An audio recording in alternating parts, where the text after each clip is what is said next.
it's crazy how the smallest things can have the biggest impact on us. When we look back and observe the mundane day-to-day activities we've done, and really think about how much we've done them, how much we've gained from them, how much they've really shaped who we are, it's truly astonishing. Because day to day, nothing changes.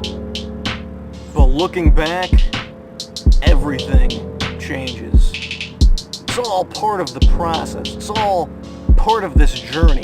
We observe life and death as these two separate states of being, as if that's all there is to existence.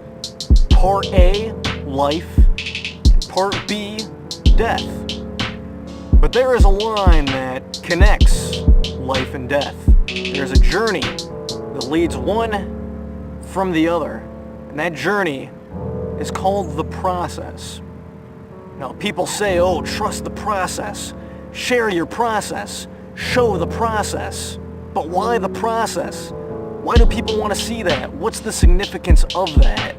The process embodies the experience. The experience is important, and it doesn't seem apparent how important it is to observe the day-to-day and the significance of the little things in the day-to-day, but the older we grow and the more we look back on it, the more we realize there is utter depth in observing this process. A person who's much older than you understands this a lot better than you. No matter who you are, no matter what age you are, no matter what you've done with your life, if someone has lived older than you, they realize this more. Even if it's unconsciously, they understand the depth of the process even more.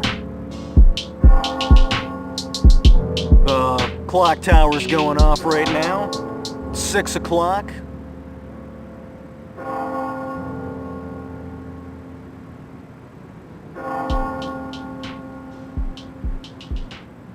Symbolic, the bell tower just went off. And that didn't consciously happen. I'm not consciously observing that. But unconsciously, there's a reason that happened. It was to show the true depth of time itself. I didn't time this out to hear the clock tower say that after the point I made about time. It just all happened. It happened unintentionally, but there was depth to why that happened. That was a little thing, but it had depth in this process. And when we observe that more, when we think about it more, we realize how significant it truly is that that clock just went off. But it's like, look at your hands, you know? No one has perfectly smooth skin. Everyone has wrinkles, everyone has creases. And those wrinkles and creases define the imperfections as well as the experience you've embraced. When you grow older and you look at all those wrinkles and creases, it hits you even harder because you realize I have more of these than I used to. These represent my experience, these represent my process. And in my process, everything had to happen to get me to where I am right now. People say, trust the process, everything happens for a reason.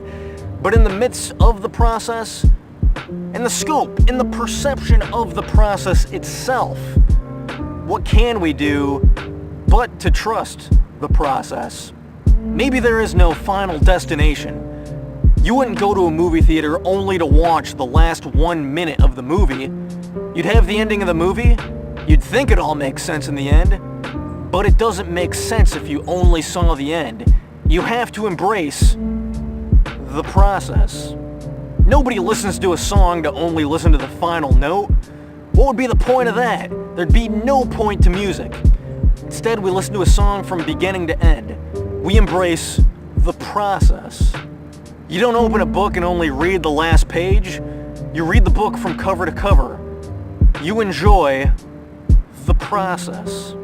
That's why some of us are so unfulfilled in life, living day to day, wishing for the weekend, living weekend after weekend, wishing for retirement. This isn't enjoying the process at all. This is awaiting the destination. But what could the destination have been but the journey? And this may be a morbid thought, but when we're on our deathbed, minutes away from dying, we aren't going to think about the current moment we're in, super old and in pain. We'll think about the entire life we had behind us. It may seem small, but we'll realize that's really what mattered. And it sounds super basic, or, well, duh, but the point of life is living. And of course, there's no way to communicate the depth of this using just words. It all sounds too basic, it all sounds elementary. But many of us are in this life, but how many of us are really living? The sun just came out of the clouds and kind of made the view a little bright, so I'll walk around a little bit. But maybe it'd be more metaphorical if I walked around. Maybe it'd really embrace the journey, embrace the path as I talk about this. Why would I just sit stagnant on a bench when I could walk around and truly put this into perspective more? So in essence, the older we grow, the more we understand this, and it's not like you have to be smarter as you grow up. It all just comes with experiencing consciousness more. It's like consciousness layered upon layered upon layered. Now, of course, it's not about the number of years in your life, but the amount of life in your years. That sounds hippie and silly, but it's only when we truly begin to think about that, begin to feel that, it really starts to hit us hard.